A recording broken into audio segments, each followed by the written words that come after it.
There we are. So good afternoon. I'm going to get started. My name is Eric Hartman. Thank you so much for being here. I'm a co-founder with something called the Globalsl network, which I'll talk more about in just a second. And I also serve as executive director of something called the Haverford College Center for Peace and Global Citizenship. The Globalsl network is really what we're here to chat about today. Particularly its commitments and mission and missional aspirations. The network has a mission to,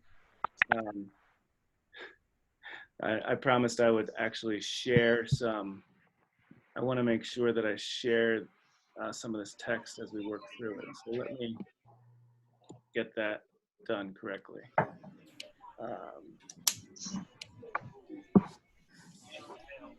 So there you see the mission to advance ethical, critical, and aspirationally decolonial community-based learning and research for more just, inclusive, and sustainable communities. I'm just going to say a couple of things at the outset here about the mission and about this set of standards that many of you have already visited that's on a shared document. And I'll toggle back and forth among a couple of these things as well. But I want to say some things to set the stage and give some context. Some people on the call are on the Globalsl steering committee, and thank you for being able to join. Others are new to the network, or others have watched it. So I'll just try to share a little bit of the context. About a decade ago, a group of us who are involved in campus community partnerships around the world came together in many ways out of concern that oftentimes the partnerships are not done well, are harmful to communities, don't do any of the ideals that they set out to do, whether that's creating global citizens or having positive community impact. And so we came together around this concern, and our mission, this effort to do ethical and critical, really roots in where we started. The desire for critique is strong. We're also people who have been outside of universities and inside. We're comprised of people from the global south or from the global north. And we are people who have, on balance, seen that when done well, this work can be powerful for community organizations, community individuals, and students. That's one of the things that those who stay in this work seem to share, with a willingness to always walk away if that doesn't seem to be the case. But the critical is coupled with this aspirational decolonial community-based learning and research for, this is another thing that really holds us together, for more just, inclusive, and sustainable communities. I want to call attention to the outcome of interest there, not sitting merely with students or merely with pedagogy or merely with a whole set of other things that show up for great reasons and are important components in all of this work across a lot of associations in higher education in any case. We're interested in the ways in which these relationships and processes of campus community and partnership are contributing to community building that is just, inclusive, and sustainable. And that points in lots of directions. So one could say that when students go abroad, they come back to their own campuses and they're more likely to be more inclusive in creative ways on campus, and that's inclusive community building. It's true. We have to do the work in ourselves and at home, even as we're coupling and doing work nearby or internationally. And by the way, something I should mention explicitly about the mission and the community that's gathered around this mission. We think globally, we don't think internationally, we don't think domestically. So the question is campus community partnership, and the interest is just, inclusive, sustainable, and the efforts are ethical, critical, and aspirationally decolonial. And actually, I do want to do a little bit of an overview, but I'm realizing even as I'm telling this story that I should be sure to pause really soon, and we can start chatting about some of the challenging questions that are packed inside the mission before we even get to the next bit of work around the commitments document. But let me set a little bit more stage, and then I'll come back and talk about aspirationally decolonial, because I know we'll get into some good conversation there immediately. So as a reminder, because some folks joined a little bit later, this is being recorded in the hopes that we can share the conversation moving forward. My screen's currently being shared, and I'm showing where we're housed with Campus Compact at compact.org/globalsl. There are a few resources there, research on the left sidebar, about 500 different peer-reviewed resources that are amassed, and we do monthly emails to update people on resources and things of that nature. That's very much how we got started, just sharing information, open access. That's one of our values. So I'll also be screen sharing as we talk the document about organizations and institutions' commitment. And the other bit of background I wanted to share here, today, well, a lot of the things that are packed inside this commitment statement stem from something that many of us have worked with. It's called fair trade learning. And fair trade learning emerged from a leadership community in Petersfield, Jamaica, an organization called the Association of Clubs that really had for themselves figured out a vision of community-based tourism that they wanted to find matches for from northern sending institutions in the United States and elsewhere. And they partnered with two organizations, two study abroad organizations, and ended with those first two partnerships because they found them totally unsatisfactory for being serious about investing in community, being serious about ethical behavior among students, being serious about learning and leadership from Petersfield, from Jamaica. And then they partnered with an organization I used to work with in the past called Amazaji, which I still work with, when I get opportunities to do, but I used to work for Amazaji, which is an organization that does community-driven learning and social change work all around the world.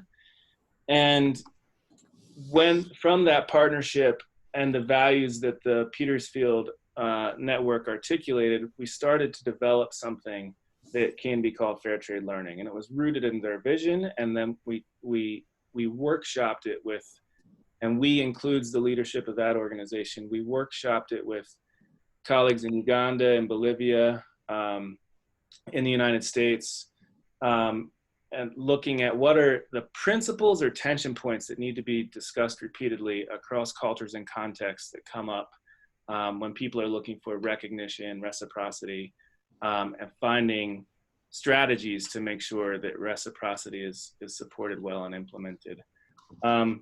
So emerged from that community context has been workshopped a bit around the world and has been used on multiple different campuses as a community of practice dialogue, fair trade learning, allowing campuses to look at critical questions around resource sharing, leadership, et cetera, to front that strategy for reciprocity. So that was a bit of history. Then this most recent articulation is a new idea for the Globalsl network. And that idea is that we don't want to be collaborating with just anybody. We want campuses to try to step forward, take challenging steps when they partner in. Because we're well aware in the discourse in education abroad and in civic engagement, there are a lot of great ideals out there, but is there any way that we can really hold ourselves more accountable?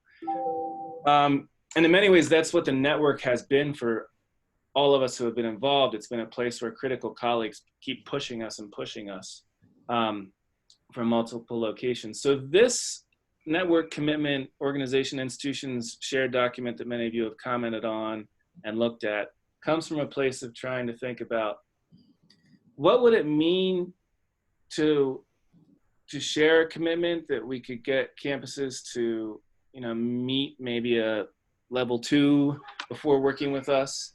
And it has a related, I don't want to get too bogged down in its other related piece, but since we work at the intersection of education abroad and civic engagement and global health, global development, sometimes organizations, nonprofits or for-profits or higher ed institutions have come to us and said, hey, we want to be a member, and they're very eager, and they're happy. Some organizations are happy to pay to be a member.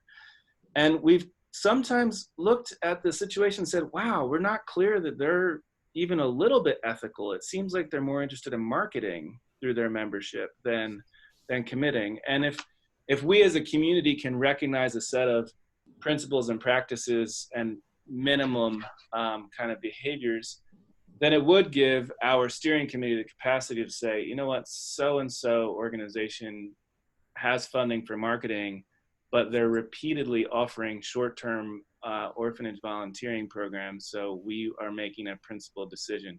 And actually, we have turned down funding from organizations that appear to be just marketing, but for me, I think this conversation is a very early conversation in thinking about how do you work through some of these more challenging spaces, and how can you say to organizations, we recognize there's a lot of change process going on. All of us have been operating inside a systematically racist colonial history, and we're working through how to do partnership well. There's a lot of humanity involved, but you can't do the same mistake for 5 years in a row and be part of the community. Right? So that's a kind of maybe overly blunt, but also thing in the back of my mind.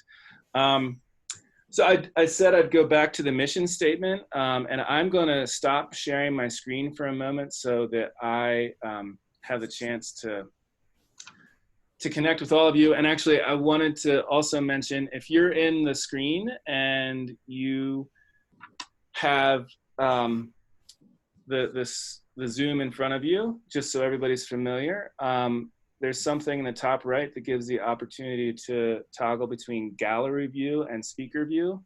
Gallery view is really cool because you can see kind of everybody on the call at once.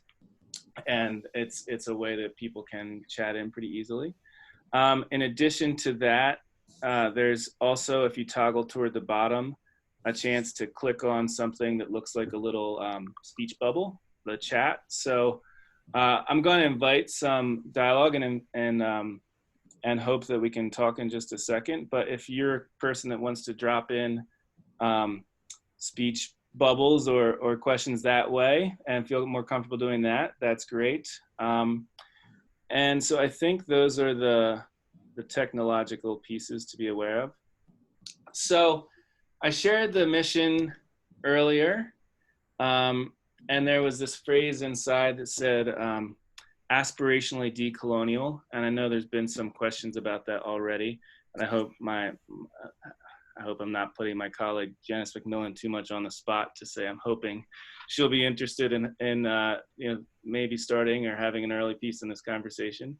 That phrase made it in because it seems to me clear that we're operating in colonially, we're operating in hegemonic discourses and colonial frames.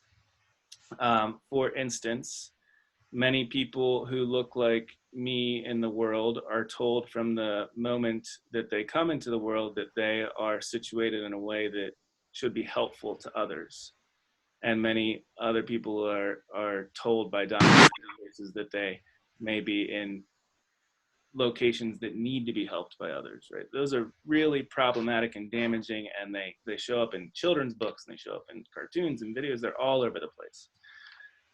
So we're operating in this really problematic discursive frame and trying to think about how to do ethical, critical work. We had a lot of conversations about this, and some of this is just where I personally, you know, some of the words I've written. I don't know if I can claim, given my positionality, I don't know if I can claim being decolonial. I do know that the network and the people around us and myself, I do know that we aspire to be a network that helps our world get beyond nationalisms, helps our world get beyond the Westphalian state imagination of what we need to be, helps our world push back on a lot of these categories and build more just, inclusive, sustainable communities. And it seems like we need to have an aspiration to be decolonial, but I think it's hard to say with great specificity. So that's that weird phrase that I don't know if it shows up anywhere else in the world. And I'll stop there. And thank you all again for being here, and see where the conversation wants to lead itself on thinking about that mission as a claim for a network.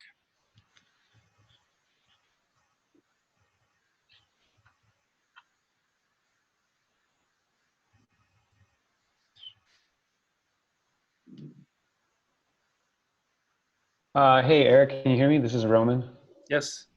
I'm not sure if it's like a free for all, like if I can jump in or what. Please go ahead, and I hope others will feel comfortable doing so as we hear from Roman. And if you wouldn't mind, Roman, introducing yourself and where you're coming from, all sorts of ways. Yeah, absolutely. Well, my voice is coming from sunny Miami right now, not to make anybody jealous. But I'm originally from Ukraine. I grew up, when I was little, I was in Ukraine. My family moved to Colorado when I was 9 and grew up there, and then had the privilege to study abroad in Latin America, and have since, really since college, have been working extensively in Latin America, Nicaragua, primarily, more recently throughout the region. And I have a company that provides study abroad, faculty-led study abroad, short-term study abroad programs. So Eric and I met at the GSL 6 conference recently at Clemson. And Eric, thanks for the invitation to kind of participate in this. I know that most of the group here is probably from an academic background, although I'm not certain about that. So it's I think, you know, it's great to be a part of this conversation. I just wanted to maybe share my insight briefly as the fair trade learning concept, as you know, we want to integrate into our operations. And from what I understand, the idea behind this consortium, you know, behind the kind of the theory and thinking about this and laying out the ideas, is to have these ideas become more mainstream, more adopted by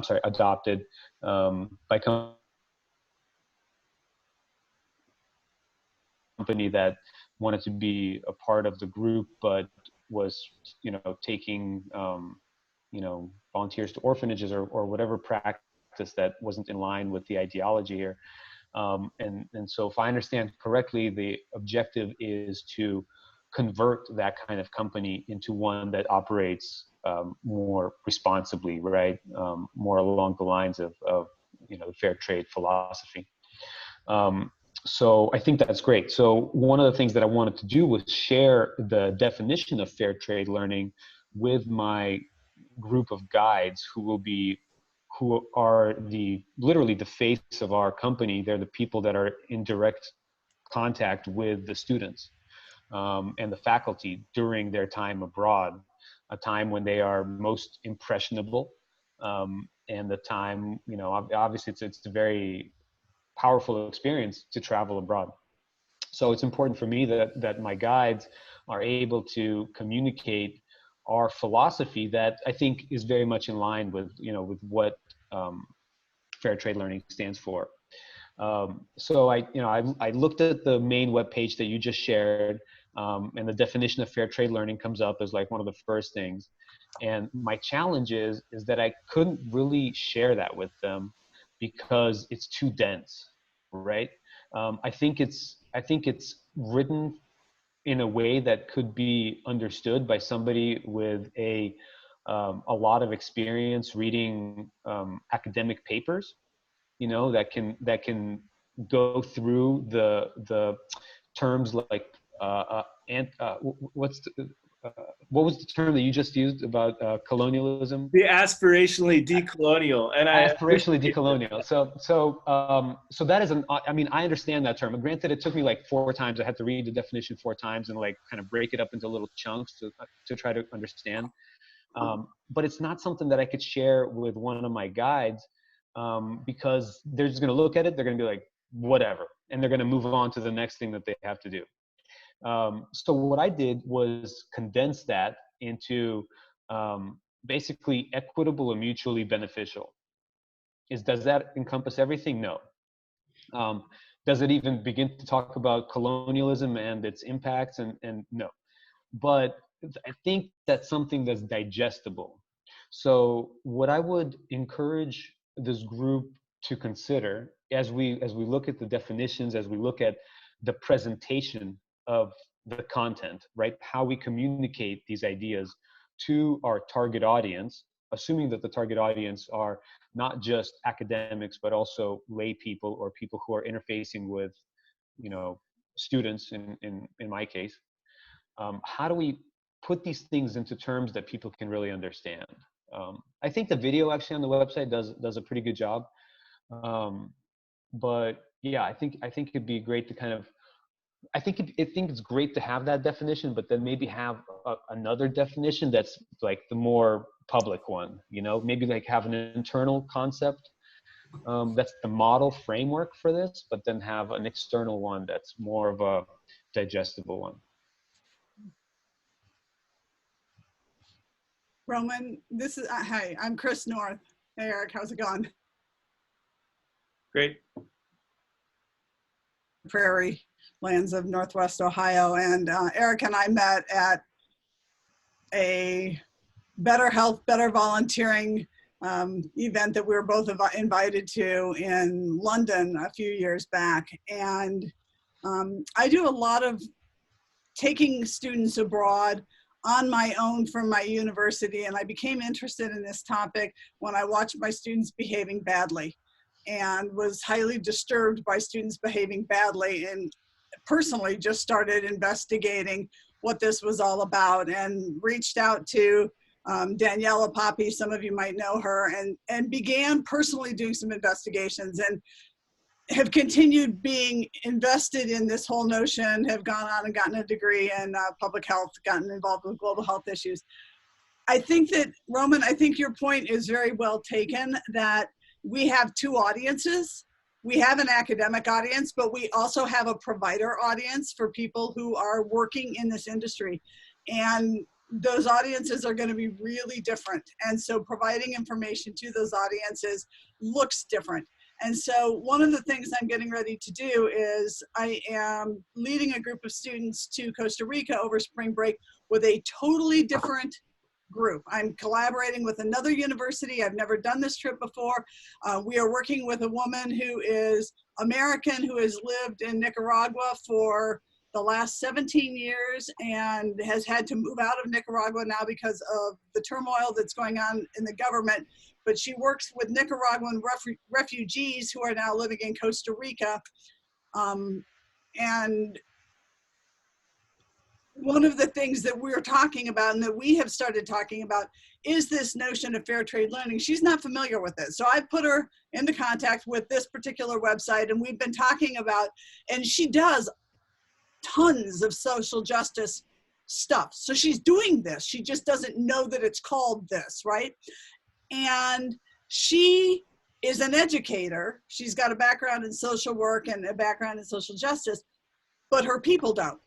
And so she's like, this is really cool stuff. I'll have to figure out how to train some of my people on the ground. And because it's not accessible for the folks that she's working with, many of whom also don't speak English as their first language. And so she's working with that to get it translated. But I think your point is well taken, that we have two separate audiences. And so how do we get our materials written in a way that's accessible for that second audience, recognizing? I think the other piece to that is too, how, you know, aspirationally decolonialized. I can hardly get my own students in a college course in one semester to grasp colonialism. I mean, my students are going, what is that? So yeah, aspirationally decolonialized is great at a graduate level when I can spend a month on colonialism and its impacts. That's a lot harder for people who are coming into it and just reading it quickly to understand what it is that we mean if we're going to contextually use that term? I want to recognize a couple of things, themes here, and then come back around to a question. Janice, I'm going to tip you off. I'm really curious about your thoughts on the aspirational decolonial theme. But before we get there, yes, absolutely. Audience is a critical question across this work. And Chris articulated too, as academics and providers, interestingly, fair trade learning as a tag emerged in part because of the justice-oriented organizations in Jamaica that were pushing for more equitable reciprocal exchange. But that tag emerged in a boardroom in Pittsburgh because we were trying to understand, are there short ways to make clear to people who are study abroad administrators, but they're also 16-year-olds who are sitting in front of computers Googling questions, to make clear the difference between one kind of exchange, which is investing most heavily in marketing materials and not much at all in communities and real transformational work, and another kind of exchange that's dedicated to another set of principles. Interestingly, it never took off. There was actually briefly a website, pardon the language, but the website was called End Humanitarian Douchery. And that went viral in Canada, and actually thousands and thousands and thousands, tens and probably more than 100,000, but the students who made that website, some young women, they recognized fair trade learning. It got more movement through that website than ever through our efforts in academic writing, et cetera. So it has not taken off as the envisioned. The user, the 16-year-old, is going to know this is a difference-making sort of thing. It has gotten progress in a way not envisioned early on as a tool of partnership conversation. And as a tool, it's something that I'll be the first to admit happily that it's hard to express, or I personally have found it hard to express all of it at once. But as a tool of principled discussion along 13 different tension points across cultures and contexts, that's how it's been useful to this point. So I'm recognizing that there's this multi-audience effort with what Globalsl does, and the people on the list are institutional administrators and leaders. And part of my hope or thinking is, if we are working in higher ed and with K-12 systems, maybe we're doing a set of things that percolates out into the world.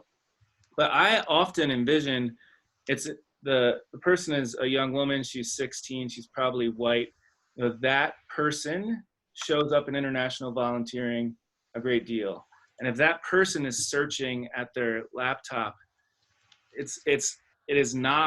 there is not a mechanism of clarifying quality for her or her parents.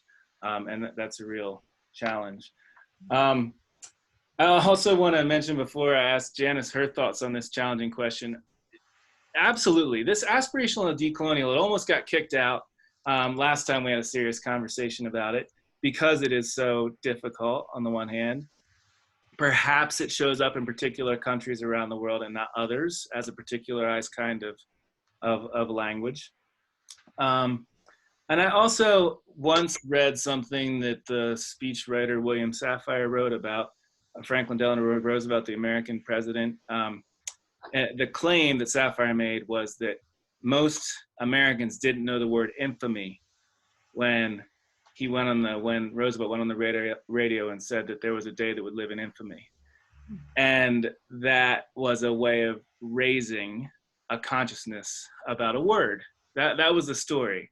And that idea sticks with me when we talk about the possibility of something in a mission statement that I'll be the first to admit is well, it's in there because I don't understand what it means in some real way. Janice, this is your third warning now.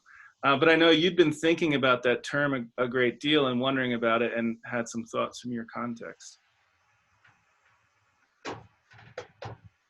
Thank you, Eric. little bit unfair. I was hoping just to sit quietly here and listen to the conversation, but I'm willing to contribute, obviously. So I'm from Cape Town, South Africa, at the University of Cape Town, and I actually met Eric. Gosh, Eric, I think it was about 2012 actually in Baltimore, actually at an ISLAS conference, I think. And we kind of got talking about similar issues, and it's really led to a very thoughtful kind of relationship with you in terms of a thinking partner and a practice partner too. So my own background is trained in sociology, but I've worked in education most of my life. And I started in higher education quite some time ago, about 25 years ago. I worked in adult education. So I worked with training community activists and trade unionists in the university environment. And so I've always had one foot both inside the university and outside the university.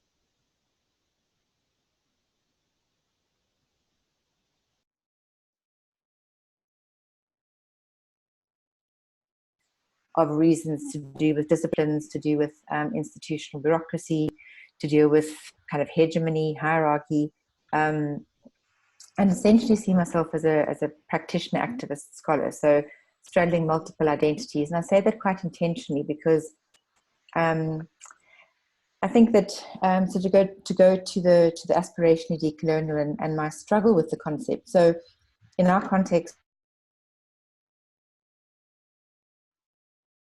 racism, and most recently in the higher education sector, 2015, 2016, we had a lot of student protests, and their protest was around colonialism and apartheid and knowledge, and feeling alienated from the university and don't see themselves represented in the texts, in the statues.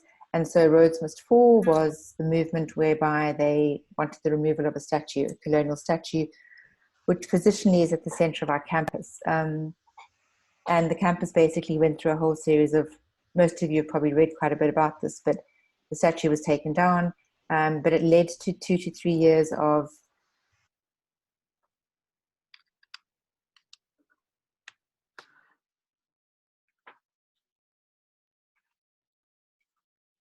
context. The university is the oldest in the country. It's supposedly are probably about 90% white, and the students are about 60% black. So we've got a very kind of contentious, very dynamic institutional context. One that has come up is this concept of decoloniality, and how do we begin to think about this in our practice, in our teaching. I'd like to also say in how we hold meetings, in how we think about relationships on campus with in-sourced and outsourced workers. I mean, it's a really, really complex context for me. It's not just, concept. It's not just about necessarily how we engage in service work, although obviously in this context, that's what we're talking about. But I think why I struggle with it is, as somebody who's white, upper middle class, committed to what I would call transformation, I find it really hard to talk about my work as decolonial. I think I would argue that I try and confront a colonial past, but that it wouldn't be for me to claim the decolonial or the decoloniality. It would be for students to experience a different space, for workers to experience a different space, and likewise for community partners to experience a different place. So that could mean the aspirationally decolonial has meaning. I find it really hard to, I don't even know if I really understand what it means. I find it really hard to say. I don't know why we're hiding our practice behind words like that. I think we ought to be more active in saying confronting or working towards. That would be my more action rather than that. This sounds very theoretical, and I actually want something much more practice oriented. So what are we really doing? I actually like the ethical and I forget the other one, ethical and critical. And I'm not sure it needs to have the aspirational decolonial attached to it, because I think that people can make meaning on the critical and the ethical, and that can, through engaging in those kinds of practices, be experienced as a decolonial practice or a new set of relationships that are confronting colonial kind of histories. And just, two more things. I was recently at a seminar on campus where Rosina Mart, she's a Black scholar who talks quite a lot about decoloniality, and she was talking, somebody in the audience, a colleague of mine, asked her, if we're talking about faculty or institutional transformation, working with faculty and students, how would she recognize somebody who she would argue has been transformed or has engaging in a transformation process? And her question was that she would ask the person their relationship to the system of domination of which they were a part. So do you uphold the system? Do you have to confront it? And it was just a really, really interesting question, because I think in my own practice, I would like to argue that I try and confront it, but at the same time, it's not consistent. Very often I'm part of that system. I uphold it in very unconscious ways. And so I think we need to be really careful when we start claiming decoloniality, because it's a word that's bound up in violence of so many kinds: historical violence, personal violence, institutional violence, racism in our context. And I think that I would just be very cautious to claim it, particularly from largely, white higher education context people, where I think we're just going to be so careful about how we think about decoloniality, because I don't think I don't have the beginning of an understanding of. I'm a family of colonizers. My family originally was from the UK, although I'm South African through and through.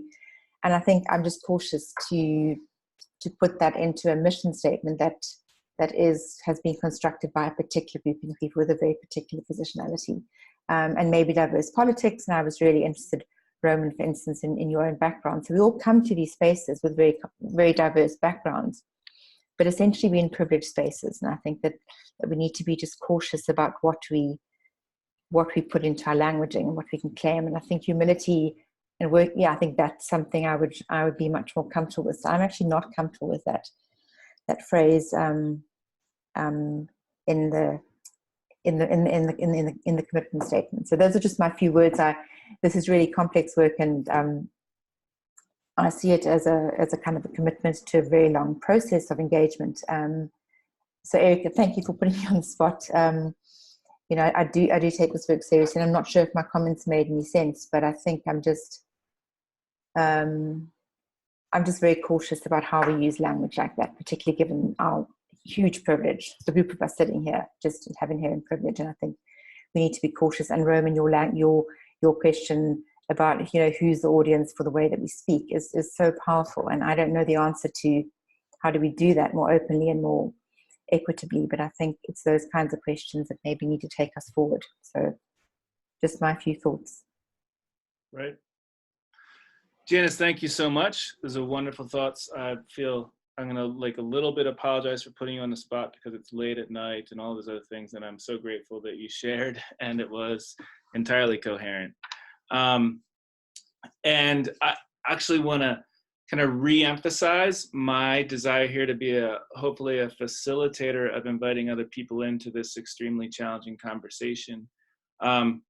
Last time there was a gathering of people who are on the Globalsl network committee about the mission statement. We, as I just mentioned a moment ago, nearly pushed that phrase out of the statement, but then someone who wasn't me, but I'm going to try to represent this well, said, look, it's one of the most important things we can do. There's so many mission statements out there that say that we want to build just, inclusive, sustainable communities that don't reflect any awareness in their mission of the ways in which people who claim to be doing good regularly do harm over time, that don't wrestle from the outset with this very difficult historical place that we find ourselves in. And the person who was speaking thought it was really critical or important that that this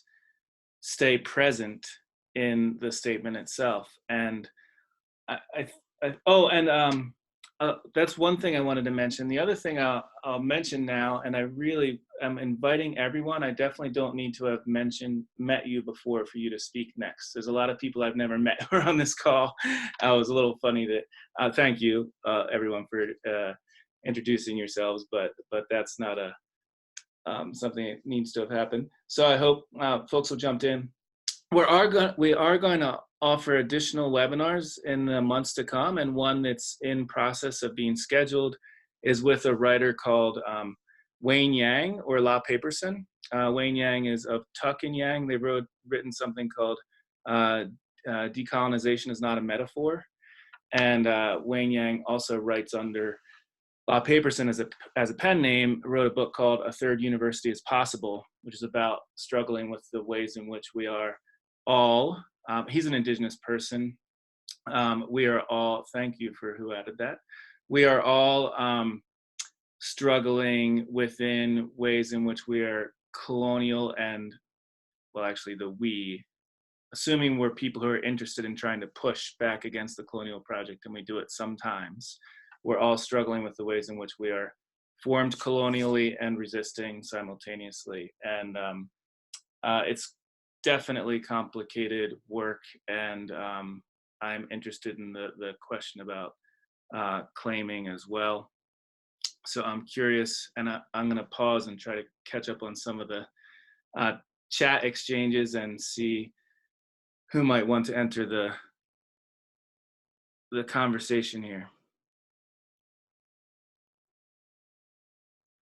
I'll jump in. My name is Amelia Dietrich. I work at the Forum on Education Abroad. We are the standards development organization for the field of education abroad in U.S. higher ed.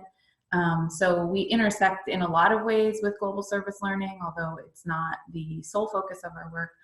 We are not yet members of the GSL network, but maybe there's an opportunity for that in the future.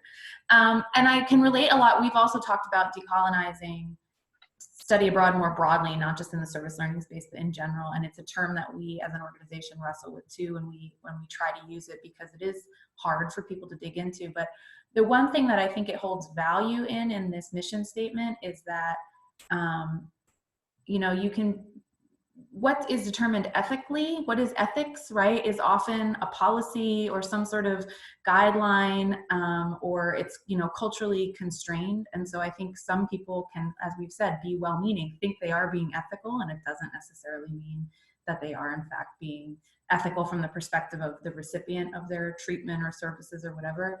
And similarly, critical, you know, you can be thinking critically, but it doesn't imply any action, whereas decolonialization really is the dismantling. It really requires sort of a commitment, an activity, a demonstration of that. And I think it's the one word of these three in the title that sort of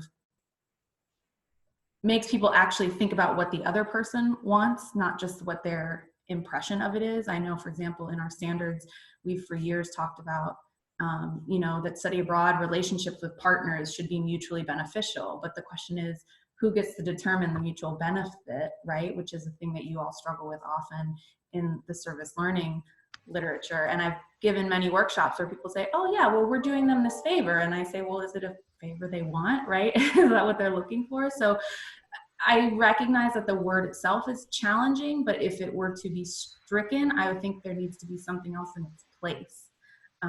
Because I do think that it fills in a gap that that nothing else sort of is filling in at this point, in my view.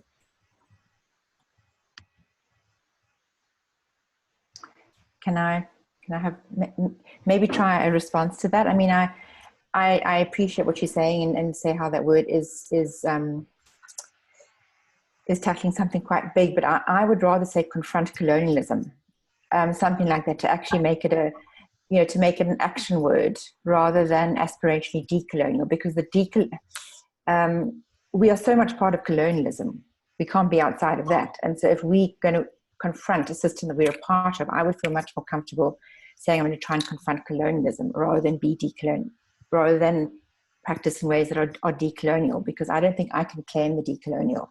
I mean, that's my understanding of it. I don't feel someone needs to experience that, but that's just how maybe a play on words. So if a link to coloniality or to the colonial past needs to stay in, I would rather make it a confront, because I mean, that I think I would like to say I try and confront that, but I think claiming it as a decolonial space, it's not for me to claim that.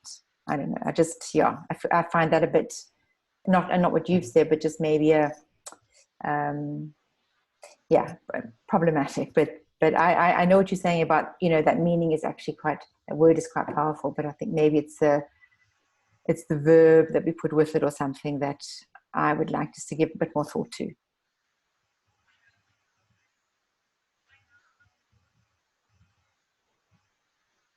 I see both in the text and in the nodding a fair bit of agreement with that idea, Janice, what you're saying. And I'm curious from you or from others. I'm interested in hearing a bit more about that difference, I suppose. And one thing that I want to say that's related, this is just me, just where I am thinking these days, and it could be wrong, but it's where I am these days. It seems that in higher ed in particular, we're often trying to be fairly definitive with words. And I think so much of the important work that we do is beyond the cognitive or beyond the capacity of language. For me, this shows up a great deal with what I would call critical global citizenship or aspirational global citizenship, where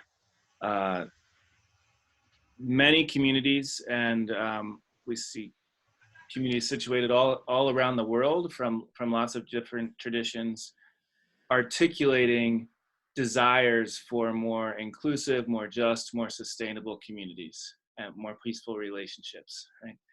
Those yearnings are the important things. And what happens often on campuses is, we take a global citizenship and say, well, we define it and then we tear it apart. And it's the yearning for something else that is part of what's very interesting here. The yearning for better ways to be in relationship, and maybe it. And I feel there's a bit of relevance there to that conversation, but I wonder what's striking others about the ways in which confronting colonialism is considerably better than aspiring toward a different kind of reality, right? Like that's the question I want to ask. Aspirationally decolonial aspires toward a different kind of reality, and it invites us to be visionary futurists together, as people, sentient beings, etc. Confronting is also important, and I'm just wondering if anyone would like to say more about why they prefer confronting. I will. I don't know if I'm muted or not. Hi, I'm Kathleen Highland. I've never met you, Eric, but nice to meet you all. As I'm listening to the discussion, for me, I'm thinking back, because I deal a lot with diversity, inclusion, and anti-bias. And I can't help thinking of conversations about race where we try to hide the past of it. It's sort of the colorblind, if I could put it that way. People say, oh, I'm colorblind, I don't see color. Well, it's negating the fact that there are differences that we're trying to combat on both sides. I mean, black and white, those people who are fighting against racism. And so for me, like Janice said, the action is important, because the other one, for me, when I just hear decolonization, it kind of erases the history. So I like a more action forward word that recognizes the past, recognizes what we or whoever has done in those various places and countries. So that's kind of what I'm thinking. My 2 cents. How do I make my screen go forward? I really don't know how. Oh, hi. Hello. If you scroll over the bottom left, there's a opportunity to click on a little camera, start your video. Well, I'm on video, but I'm on my phone and my line. I can't do it from my computer. Well, just go ahead and introduce yourself and Okay. Hi, I'm Stacey Thompson. I work at a community college in Birmingham, Alabama, which I'm sure you've heard of before. Birmingham has been the center for decades of civil rights issues. And really my understanding of decolonialism, and Janice mentioned in the chat the white fragility by Robin DiAngelo. These are concepts that have been fairly new to me. But I'm an immigration advisor, and we've recently started study abroad at my institution. And I'm familiar with the forum and the standards, and trying to build something where you're engaging students on all levels and creating an opportunity for these discussions for the conceptualization of decolonialism. The thing about it to me, and I think this is something that's getting back down to basics, that I don't remember your name, the one that just previously spoke before me, I'm sorry. Yeah, But, you know, talking about confronting colonialism or not, I think the biggest thing is creating it as a group conversation and being open about it. That's one of the conversations that I'm having with my African American and minority students at the community college, to try to engage them in ideas of study abroad and that they can access it. And that's one of the things that's coming out of those conversations with these kids. They've lived with colonialism their whole life, that concept of dominant cultures. And, you know, I'm just understanding what these things are and just being exposed to them more recently. But I think that's something that we've got to get down to. We make it so highbrow and so academic to the point that nobody's understanding conceptualization. It loses in translation. And that's one thing I think we've got to be careful about in this discussion. And I think that Ms. North was saying that initially, trying to help this, you know, different generations understand the importance of these concepts and facing, you know, racism and things like that. But you got to be able to do it as an open dialogue and create a safe space to do that.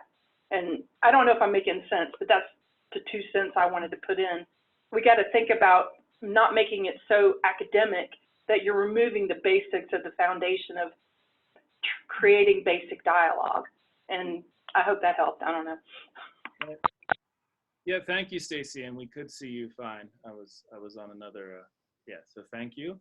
Thanks for your points. And also want to thank whoever's behind the service learning chat for contributing, you know, perhaps combine the action with the aspiration, confronting colonialism with a view to creating. That strikes me as interesting. I'm also going to just pause for just a moment because I want to reshare a section of my screen. Stacy reminded us, and others have called for it already, of the importance of getting into, you know, actual work, real strategies, you know, and not only staying in high theory and conversations. And many of you have commented previously on this document, and one thing that came out of the document comments was the suggestion that it could be valuable to have more of a ranking type of opportunity, and also that it could be valuable to have a feedback opportunity. And as a result of that, I developed this, which is just that. And actually, I was in a context on Friday where an institution was looking at these questions and shared it with them, and it seemed to work pretty well. I wanted to share this with all of you and see how you felt it would work or didn't work, or questions you would have about using what I would describe as a self-assessment tool. And again, there's several points to the idea of creating a ranking. So, by the way, what you see in the screen right now, it's just one of 13 different principles that have come across. It's the core one, the idea of common purposes. And so instead of having them organized as they've been in the past, in this case, someone would respond 1 through 4, and the 1 is the kind of lowest level, partnerships where service has been added to make a difference, or educational programming merely serves visitors. That's a lot of programming, right? That's a huge amount of programming. And 4 is that there's agreement upon long-term mutuality of goals and aspirations between the community partner and the campus. So the idea here is that this has been used a number of different ways. Well, this iteration is pretty fresh, but in the past, these same ideas have been on a rubric. And for example, sometimes a community organization will look through the rubric separately from a campus representative. They'll score separately and then see if they're in the same place and talk about differences. Or multiple stakeholders on just all partnerships have lots and lots of stakeholders. So it's used as a discussion starter. This is the first time we've looked at something that might sort of score things. And I want to emphasize that one of the real values of this approach is that it's discursive, that it's not meant to be reductive, that it doesn't pretend that all partnerships should be the same, need to be the same, etc. Contexts are different. So I myself am very nervous about putting numbers next to these things on the one hand. On the other hand, we keep hearing from campuses, and campuses in particular, talk about doing your own work that you need to do, right? Like in a lot of the conversations, we were just hitting upon whiteness and the way that white people need to be culpable, responsible, and clear with ourselves. Well, campuses, we need to be able to be self-critical sufficiently. So to be able to rank ourselves as a 1 might be valuable and might engage different kinds of campus thinking. So this document is something that emerged out of the comments that many of you made already. And I wanted to ask the broad question, see where it goes. You know, for those who have used fair trade learning, you know, how has it worked or not worked? Or for those who might think about it, this kind of commitment statement, could you see this kind of ranking helping move along your conversations, or where would you have challenges, or what kinds of concerns would you have with this sort of approach?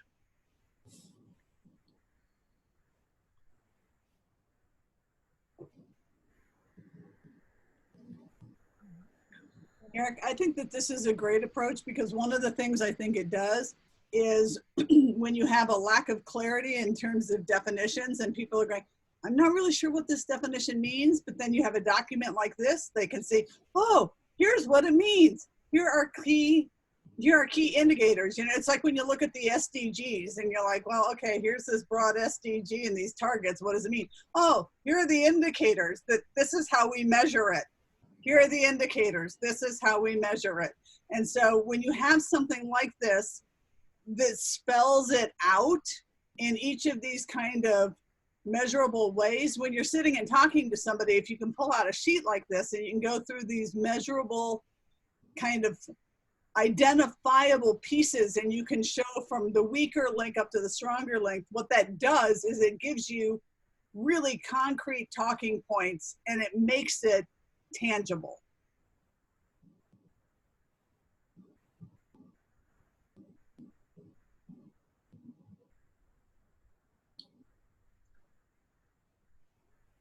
What about folks on campuses? I mean, what concerns might come up for you or your office?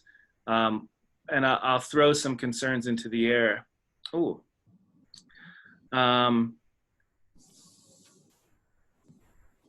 Yeah, thank you, Becca, for your comment here about the ways in which this is something that a person, so we've been thinking about Globalsl as a network. We try to be a movement building network, and we're reviewing, you know, people join as institutions, or they join as individuals, or they join as centers, maybe not whole institutions, right? Because on a lot of campuses, what we see is that maybe one person had a disruptive experience some years ago on an Education Abroad program and realized there were lots of questions they weren't asking before, and they want to ask those questions. They become part of the community, and they find themselves pushing back against the rest of the institution most of the time.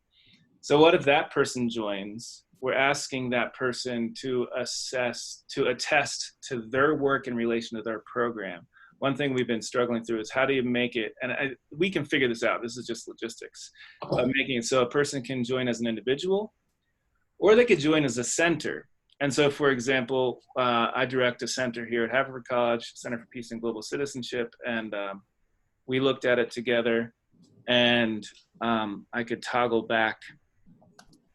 I'll toggle back to the document to share where some of the staff in the center I direct were wondering if we do sufficient quality to sign on. That is the host community program participation principle. So as our institutional type, highly selective liberal arts college, we select 16% of students who apply. My background is all being educated in state institutions and working in places that are much more open in general. And it's been interesting to learn about the different opportunities and challenges that come with this institutional type.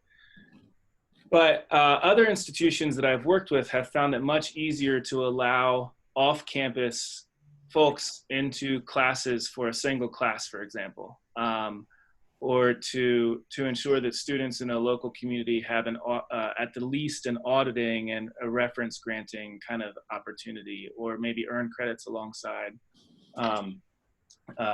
students who are visiting. Those are all innovations that work more easily at places that have greater accessibility, acceptance rates than our type. So this one we struggled with.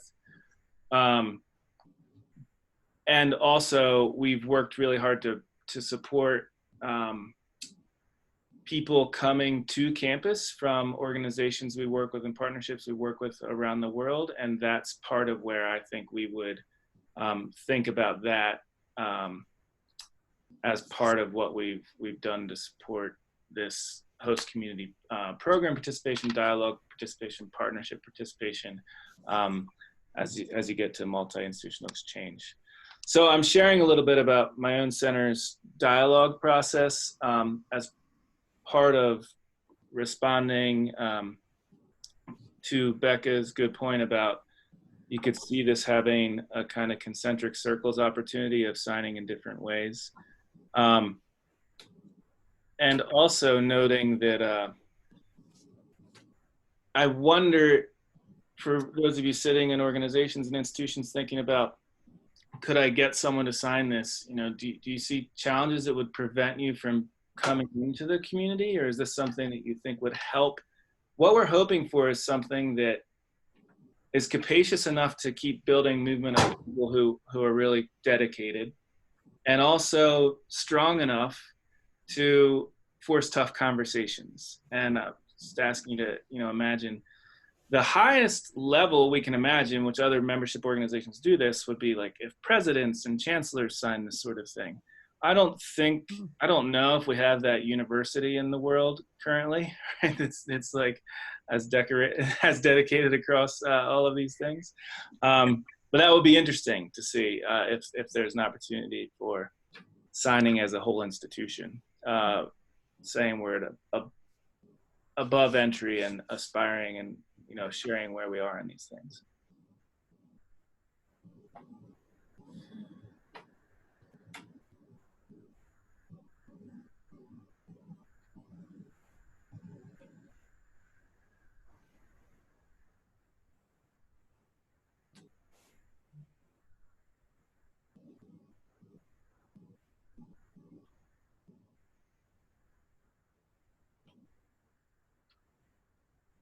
So I'll narrow it a little bit. Would anyone's other member organizations in the States don't really require, I don't know, or maybe I'm wrong. Maybe I'm wrong. Let me back up. The one thing I'm interested in is there being a kind of teeth to these commitments. And it seems to me that most membership organizations in the States don't ask much, if anything, of membership. And so that's one question. Is it right? Do we have enough teeth here? And right behind that question would be, would you struggle to have your institution sign it? The hope is we hit something that's just enough of a conversation starter to move institutions, but we don't alienate.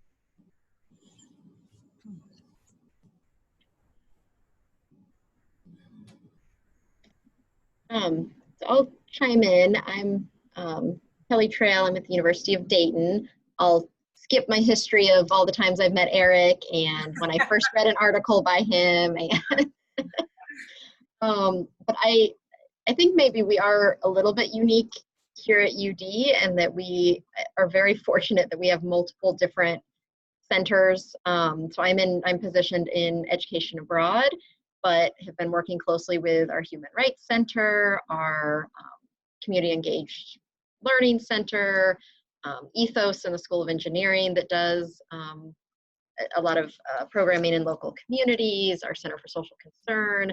We all have kind of come together and kind of gotten on board with striving towards a lot of these goals.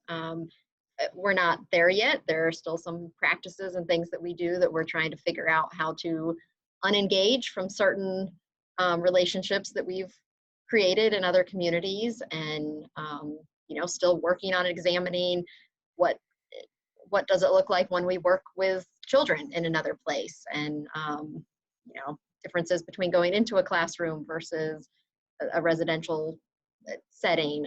So we're still working on it, but I feel like potentially we're an institution that could have a provost or president that says, yes, we'll sign on to this on behalf of the university, because we have so many of our centers kind of on board with this. I can't speak or make promises to that, but to me, the wording of the commitment, I think I agree that it should have some teeth to it. It's not just, oh yeah, we're part of that, yep, looks good, but something that is really kind of forcing you to self-reflect. And I like having a tool to do that, and it may be that it could be hard to do on a large kind of university-wide scale to kind of go through an assessment, but I think kind of each of us could take a look at our own practices, and I see it really as a conversation starter of, okay, where are we kind of falling short, and where can we keep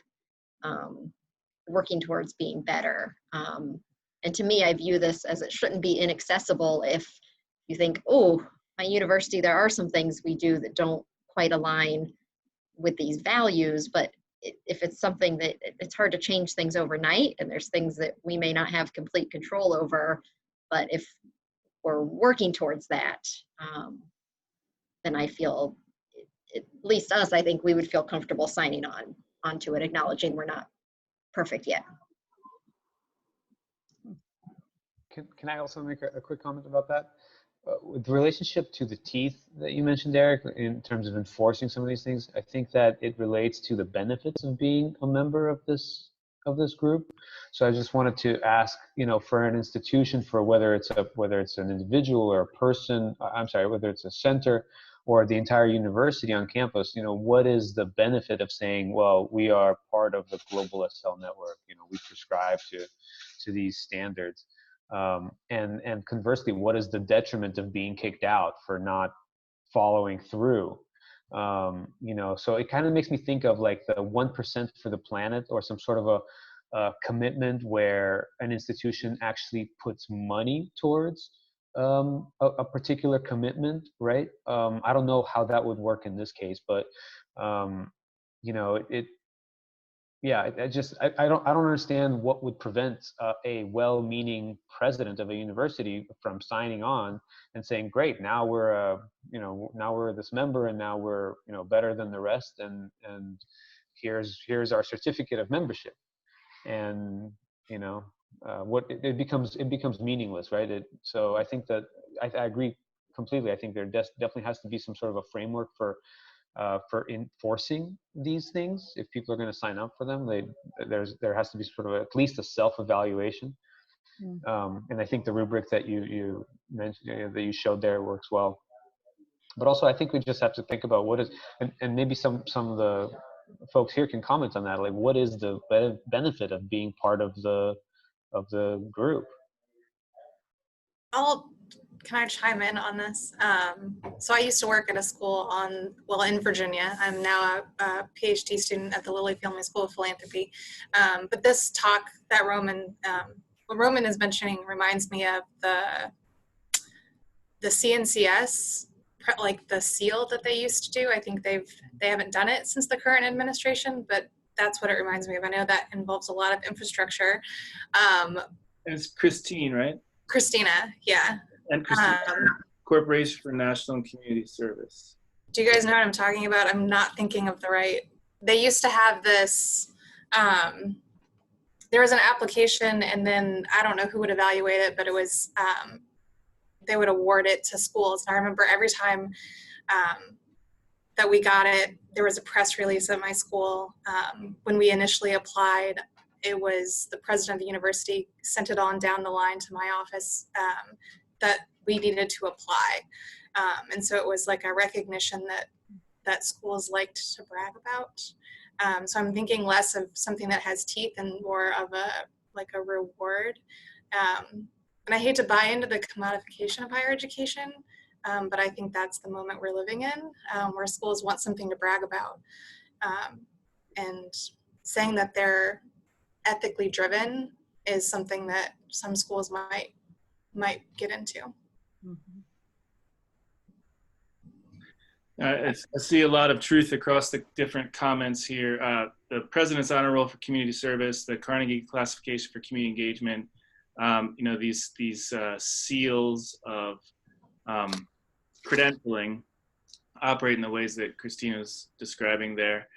And I appreciate this comment about, isn't it more about a commitment than a benefit? And one of the things that's really interesting, fascinating, and wonderful. We did a survey of members of the Globalsl network, and these are institutions that have paid into being a member of the network. Having been given the opportunity to pay in, they paid in, and we tried really hard in the development of the network to make sure there were tangible benefits, because of course that seems, well, we all live inside a market economy, right? So it seems like we need to do that. And one of the things we saw was that people were most excited about being part of a critical community of movement builders. And they also really needed benefits. So the way these things, and I see Roman saying it has to be both, the way these things match with one another is really interesting. Well, we do have institutions and individuals who want to push the dominant ways of being in higher ed and to be part of pushing on that. You know, a couple of things I'd just mention about the way in which that self-assessment is emerging. I had it in the way I shared it with you as these 1 through 4 and then notes underneath, and I realized we can put this into Qualtrics. We actually got started with this. We can put it into Qualtrics so that institutions could self-assess and then share. When I sent it out originally, or in the last couple of weeks, several institutions have said, well, we really want to share this particularity or that particularity. So it could be a way to recognize the specificity while also, as a network, trying to understand where the tension themes are, and you know where the work needs are, you know, across institutions. As long as we can encourage people to share openly and honestly, which I hope I'm modeling a little bit in the way I approach my institution I work, because we're a network dedicated to values, right? And a network dedicated to a particular set of efforts. I think that's one challenge that we'd get into if we got to the, well, the higher up we get administratively, the more difficult that may become. It seems. Maybe I'm being less generous than I should be. But one opportunity there of ranking and then filling in comments, you know, if people assess and profess to be in a particular location, and then, I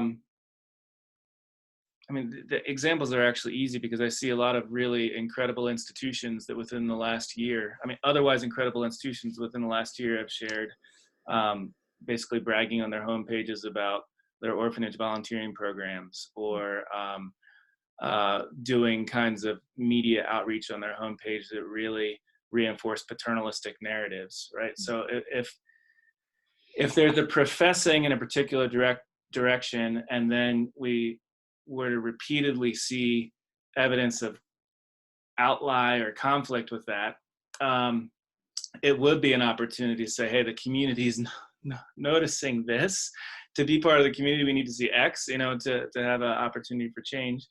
For me, that's all I've currently been able to imagine yet. And what I mean by that, I know Becca put in some comments about how fair trade learning has worked in other sectors. And this could be a failure of imagination on my part. I have a really hard time getting around the external evaluation. I mean, the expense that adds on to it, and the ways in which our work is, you know, globally extended. I'm just, this could be a hang up for me, and I'd be happy to hear pushback on it.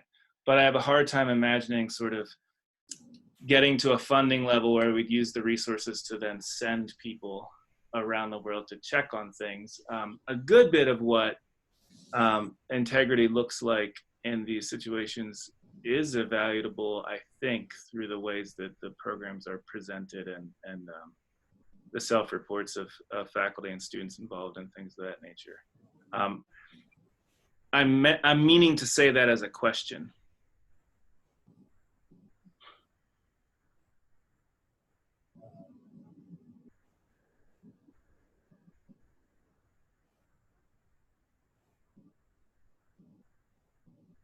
Yeah, I mean, I think the idea of external assessment seems fantastic, but I can't quite envision how that would happen in practice. I don't know, even internally knowing programs so well, it can be hard to get to the level where you can really even assess yourself, if that makes any sense.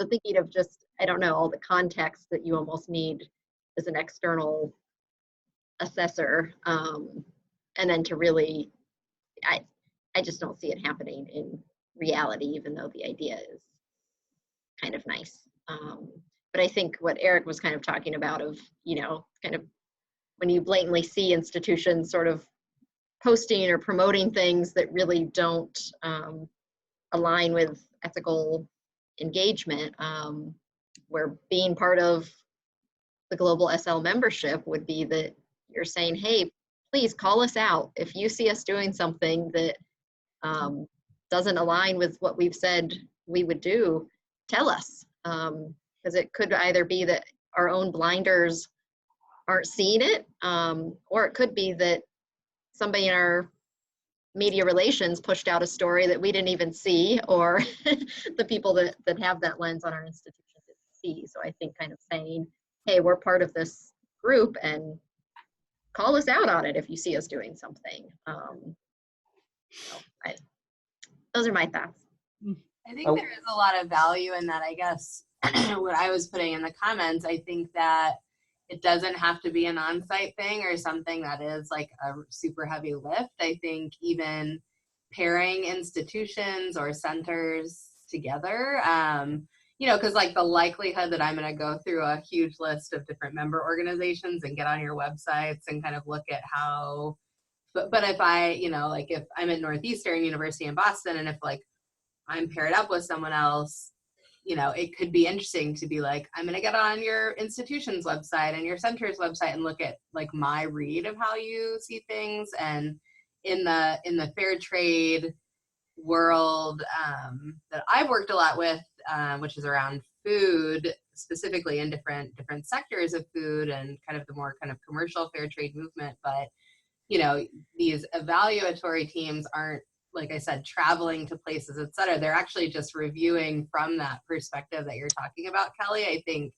what is publicly available with a fresh set of eyes to kind of say, this is how I see it matching up to the principles and standards that we've put forward, which I think has helped a lot of fair trade organizations understand better where they might be falling short of universally agreed upon principles, so on and so forth. So I do think there's value in that beyond just self-assessment. That doesn't have to, I guess there's a middle ground. It doesn't have to be like a huge lift. I think there could be creative structures that would, and I think that adds to the benefit of membership too, right? But it's a benefit in a different way. It's like an accountability buddy, in some sense, to think about, we've all agreed to these different shared things. This is what I've articulated that I think we do. These are areas where we want to grow. And now, what do you see kind of happening? Yeah, thank you for that. Thank you for that, Becca. And I agree with you. There's definitely a middle space there. You envisioned that really well. That's exciting to follow up with. Ryan's made a really interesting question here, and I'll respond to it a little bit. And Ryan, I don't know if you're in a spot you might want to unmic. But in any case, the question is about the use of the term critical in the mission statement and what it refers back to and whether it refers to critical social theory. It does, in the sense of encouraging awareness of hegemonic structures and the tradition of that school of kind of Frankfurt social theory, asking us to be more aware of the ways that dominant structures can be repeatedly harmful. And then it's interesting for, me to see you're identifying that it's not super clear through the rest of the document. I appreciate that. Really, we're back in this. I had a reflection earlier today where I thought to myself, the problem with being radically open is that people can assume that means you're atheoretical, at least in the communities that I'm hanging out in these days. So I would point to some of the standards around community voice in education as being fundamentally anti-hegemonic, making sure that community members are driving what the learning is and what the activities are, and that the value of their leadership in those areas is appropriately remunerated, as being ways in which the fair trade learning approach invests in knowledges and polyvocalities. But it's not explicitly written in that way. And I'm curious, Ryan, if you had anything further, or if I'm missing. No, it was just a contribution I'd kind of been mulling over from the earlier conversation. Hi, everyone. I'm at the University of Nevada, Las Vegas. And so brand new, this is my first call, just learning about Globalsl and trying to get oriented a little bit to its history and work. But the earlier conversation around decolonialism and decolonial work, it just sparked for me, as I understand and employ and practice critical theory, that it's an inevitable kind of outcome of actively pursuing and employing critical theory to be kind of encountering that same work. So just a way to strengthen that, or to make it more apparent in the statement. But I recognize also you're trying to make this as, an approachable and manageable commitment that folks are signing on to as well. So just really more of the function of me trying to get oriented to the history and thinking and work of this group. Thank you, Ryan. Thank you for joining us. As to everyone, thank you for joining us today. It also reminds me of, again, La Paperson's work around a third university as possible, which that's actually a free, accessible book online with the University of Minnesota Press. So if you haven't had the chance, and if you like theory, I highly recommend it. Some people find it overly theoretical, but I love it. One thing that La Paperson suggests is that institutions that are heavily invested in critical theory imagine that critical theory yields social change, and it's not obvious if there's if that's a straight line, right? And so I think one thing that we're trying to mediate among here is engaging communities. And someone earlier made the point that I think it was Elizabeth Brewer, hosting conversations regularly is a very helpful piece. And that's been central to what fair trade learning has been. It's just bring people together in these challenging conversations, and I appreciate that. So we want to keep the conversations going and also really call attention to these political economies upon which we operate, and call for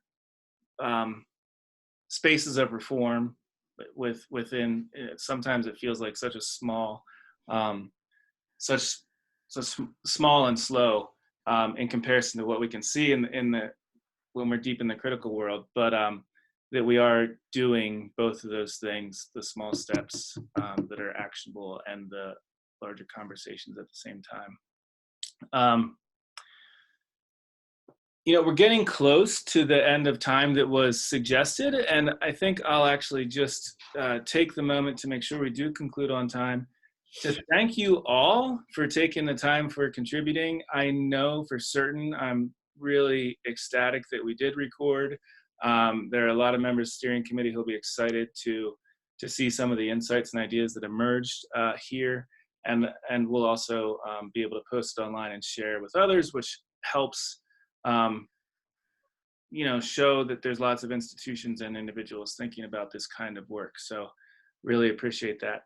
We will be releasing in the coming week or weeks the clarity of timing for webinars in the coming months. So in March, we're going to have a conversation with a number of individuals based in different locations all around the world about what community engaged learning means in their campuses as a component of thinking globally.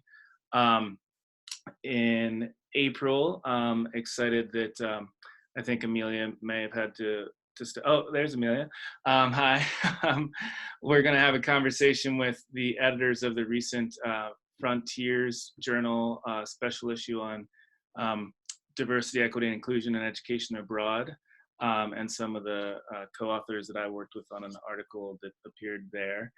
And in May, we'll have the conversation with La Paperson, as well as Jack Chen at who's at one of the Rutgers campuses on these decolonial questions that we struggle with as we're part of institutions and as we're ourselves conditioned in these ways. So I hope we'll continue to be able to see each other, and I will also ask, request, and say, you know, the network started a lot of different ways, but one creation story is that my colleague Richard Kiley was handing out 50-page PDFs of just resources that were really helpful, 50-page documents when we were at conferences 10, 12 years ago. And I said, Richard, do you know how the internet works? We can put these things online. And in fact, we did just start to build a website, and we're really interested in open access. And so much of what we've put out there has come from other people saying, hey, I've got a program strength in this area of the world or the country, what have you, and I'd love to share my resource. So please, if you have anything, if you've checked out a resource and you like, hey, this is a thing that might work, what we do is constantly just beg people who want to share with others to share, and you of course get cited and everything else, but that's how the community moves forward. So I hope to see you in lots of different ways moving forward. Thanks to everyone for being here, and have a great day, afternoon, evening. Thank you. Bye.